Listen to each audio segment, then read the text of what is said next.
Hey there, soccer freaks. This is ATL on Fire, the podcast where we talk all things Atlanta United Football Club. So sit back, buckle up, enjoy.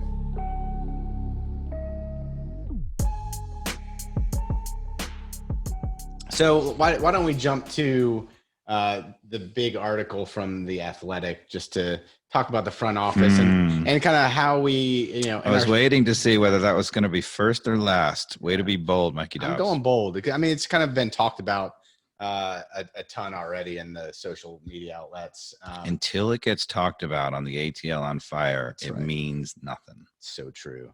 And so we are going to break it down a little bit. I feel like there's some things that are interesting and there's some things that aren't. The things that aren't interesting from that article to me is maybe like the Nagby situation. I think there's probably a lot more to it than even what they're saying. Like, yeah, sure, we could have kept him. I think he had a foot out the door. If we were committed to keep him, I don't think there was any stopping him from going. So the article for the podcast listeners out there sort of suggested that, part of it was the relationship with Nagby and Bocanegra, and that also he would have stayed, and they eventually made an offer, but it was after he was 1 foot out the door.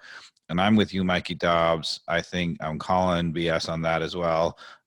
He was always out the door, and maybe those things didn't help, but that's not why. Yeah. Now, on the other hand, Gressel, I think, was mismanaged, and I agree. And the decisions maybe made by Carlos Bocanegra, if I was guessing, were a big factor in that, on maybe bringing someone in like a Jürgen Damm, who, by the way, gets paid $1.5 million. He's our third highest paid player on the team, which I don't understand how he's not a designated player. Maybe we can come back to that. But, I like Jürgen Damm, but I don't know that I like Jürgen Damm now that I know he gets paid $1.5 million. So that's interesting when these salaries get put out there. I'm like, that guy's getting paid way too much for what he's producing. But Jürgen Damm hasn't been the problem, right? No. When we had all the problem, it was the Breck Shays and there was American MLS guys with pace and strength and, no real sophistication for the game. And, you could say that, maybe Jürgen Damm's the Mexican version of that with pace and whatever, but he definitely has a little bit of sophistication. I mean, the guy who's left over from that, with all due respect, is probably Mulroney.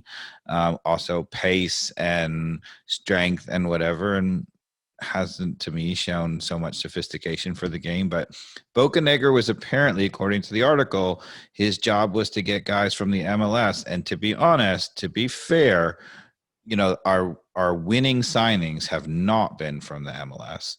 Our winners really have been through the draft, Miles Robinson kind of thing. You got Parkhurst and Lorenowitz. Well, in the original, I mean, since then. Yeah. I mean, not since the original correct. Original view, right? So Parkhurst and Lorenowitz was the first two. But since then, I think we've made some really bad ones. I'd throw Adam Jean in there. Well, Adam Jean, you could argue at least was just we got to have something to cover while Martinez is not here. But the cover something like John, was it John Gallagher or whatever? He's starting at somewhere. But he was drafted, right? I don't know why, but he was dynamic and way more interesting as an option up front than anything I've seen from Torres to Adam Jean to, I liked what I saw a little bit of Lisandro Lopez, Perez, who evidently I think may be retiring. I think his dad had passed away a week ago, and he's 38 years old. Yeah, Lisandro Lopez, and that's a sad situation because he was really close with his dad, and I think it's finally taken a lot out of him, and that might be it. But the MLS signees, Cubo Torres, hasn't given us anything. I mean, sure. Yeah. And I'm trying to think of who else kind of fits in those like clear decisions that are coming from a likely Carlos Bocanegra to balance all the kind of what I would say would be more obvious picks coming from a coaching target perspective that are, obviously the Argentinian camp of who we'll get to in a minute. But I think, I have some optimism around and Ibarra and Eric Lopez. From the short minutes I've seen, I actually am pretty optimistic for their growth. Yeah, I mean, the roster over time has been constructed from, 3 groups. We've had South American contingent. We've had a little bit of an MLS contingent. We've had a European contingent. People forget about, there's a number of players. Even, Emerson Hyndman came from Europe. Mulroney came from Europe. Walks came from Europe. And, presumably, or according to the article, that, Darren Eales has had a little bit more say over that. That's where him coming from Tottenham. That's his expertise, I guess. But when you look at you can make an argument that when you look at the real true winners that we have had, they really were players that were hand selected by Tata, right? Joseph Martinez, right, and Miggy, and I mean, those have been the huge winners. So definitely fascinating in that article, though, that Tata and Bocanegra were not talking towards the end of Tata Martino's stint at Atlanta United going into the championship, right? That's pretty telling of Carlos Bocanegra, who is in that role for the first time in his life of being a technical director at a big soccer club. And I guess not earning the respect of one of the best coaches in Argentina and now the national coach of Mexico. So there are red flags no matter what when I think of it from that perspective, that he was also asked to leave like tactical training situations, whether it was watching video or whatever. And I mean, come on, I'm going to stop you right there. You got Tata coaching the team, right? And you're general manager or whatever the title is, and you're sitting in on tactical sessions trying to have input over tactics. I mean, are you kidding me? I mean, it's one thing to sit in and be like, look, I would like to learn from Tata, and I want to listen, but I would say sit down and shut up. I mean, and as a coach, especially where, his stature and also what he did, on the field and the players he brought, I would be like, get out of my face. I completely understand that. Yeah. And it goes back to the interesting part of the article too, which it seems like Carlos is maybe not the best communicator. It'd be one of my guesses, because I don't know, the Bielsa story probably has way more layers to it. But if you didn't read the article, Marco, what's his first name? Bielsa, Marco Bielsa, who is the coach of Leeds United, and has taken them from the championship to above the mid-table in the Premier League this year, over the course of 3 seasons, regarded as one of like the mad geniuses of coaching in soccer. Was interested specifically in Atlanta United when he heard that there was going to be this club that was kind of changing things and shaking things up. I think pretty wild that he had reached out to the front office to basically let them interview him and hear what his vision was for being a coach of an MLS team. And long story short, it was two years before the 2017 season. So you're not going to necessarily appoint a coach.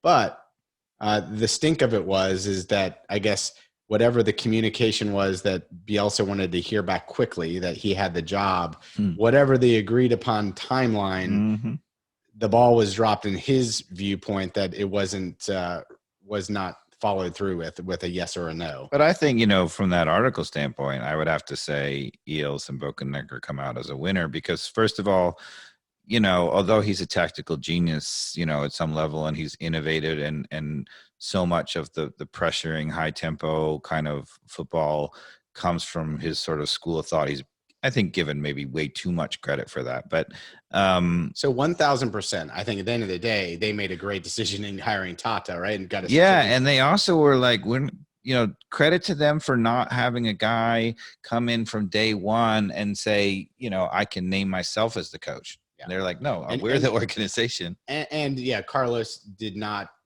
feel good about it, I'm sure, because he wanted total autonomy on all player choices. And it was clear from that he didn't understand the craziness of the MLS and what TAM and GAM mean. So, and he wasn't. Which is fair and nuts. Which is fair. But what I don't understand is even with Eales, who was on the record, why didn't they just ask him directly to clear this up? Like, what was the communication? Was it like did Beilsa act like a baby and he didn't hear back in 24 hours and just said, never call me again, which I could see that happening, and F off Beilsa. He's had a reputation of being a little bit of a.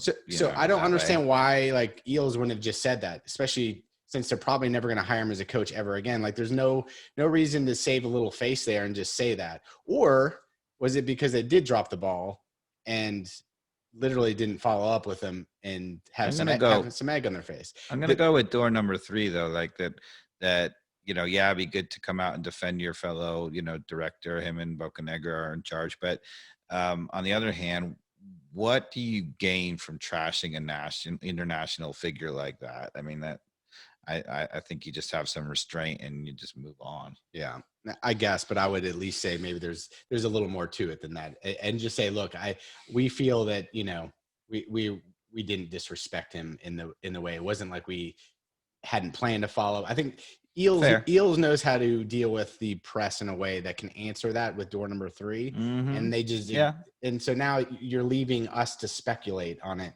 which is the worst door number 4 option out there. Whenever you let Mikey Dobbs speculate, dear podcast listeners, who knows where you're going to get. You've seen the trivia question. So man. I was struggling. I pulled those together in like 5 minutes. But, the thing that I find about that article that I think we should discuss is that supposedly, that at the end, Bocanegra was sort of making decisions about who he wanted and wasn't really, advocating. And that extended into the DeBoer era, like that he was making choices that DeBoer didn't really know about or whatever.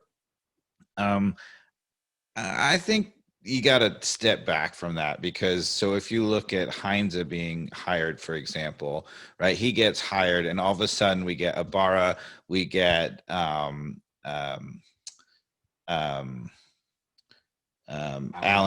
Franco, of course, the guys who he clearly wanted to bring in as part of his thing. And so there's no indication Sosa, right. Yeah. Sosa, right. So there's no indication that Bocanegra is imposing himself and not allowing the coaches to bring in who they wanted. And he also, even before we got Alan Franco, we made a bid for a defender from Heinze's own team, who was going to be hired and just failed his physical. Right. And that's not Bocanegra either. So, these articles, of course, love to stir the pot. And I think you got to step back and have a little more perspective and give Bocanegra a little bit more benefit of the doubt. But what do you think about, either Frank DeBoer is a buffoon, which is a reasonable guess at this point. Not really though. Like it is odd though, that he didn't know about the Gressel situation and almost had to be told on the field that, I have to say, I think Gressel was a really poorly managed situation from the fan standpoint, I think for the amount of money I think that he wanted, and what he was doing for the club at that point, the number of times he combined with Martinez, who was going to stay, I think that it made no sense to let him go. Yeah, I 100% agree. And I while they claim maybe it was, trying to do him the best interest of making sure he got paid at what his rate was at another club. Mm-hmm. Why not just pay him it here and not pay Jürgen Damm $1.5 million? That's all I'm saying. I don't know. And then, with Heinze, I think it's let's wait and see how the relationship with Heinze happens. To your point, it's clear that Heinze has had the freedom to bring in some target players that were on his list. I'm sure there's another 5 that we haven't been able to get because of the way that the cap works within the MLS. And that seems reasonable to me, but let's move on. Unless is there anything else from that article? No, I think we covered it.